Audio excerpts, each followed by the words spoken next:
And what the Indiana situation is showing us with their anti-gay so-called Religious Freedom Act is that the next front in the fight against gay equality is arguments of religious freedom. And Arkansas has now passed HB 1228, which Governor Asa Hutchinson, I don't have to tell you what party he's a member of, plans to sign. It would make Arkansas the second state to pass one of these religious protections in 2015, in addition to Indiana.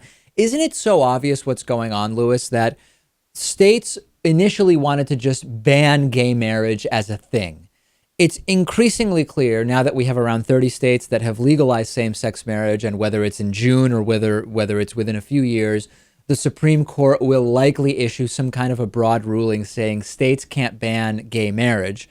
The new front is, let's say that under religious freedom, we are allowed to refuse service to gay couples. This is kind of a retreat in a way, but it's a response to losing on the gay marriage issue.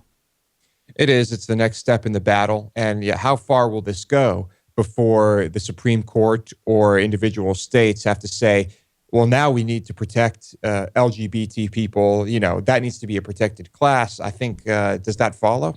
I think that it is completely obvious that we should be protecting sexual orientation and gender identity under non-discrimination laws. However, we have to remember that if those laws come from the federal level, the states' rights, when it's convenient to push states' rights crowd, will say, well, our state religious freedom bill supersedes federal non-discrimination law. And of course, the states' rights argument is only made when it's convenient for these individuals. And the bottom line is it could come down to the economy. These laws are not going to be good for the economy. Numerous businesses saying that Arkansas should not pass this law in the same way that many businesses said and now are holding true to pulling business and jobs out of Indiana after Indiana passed that law.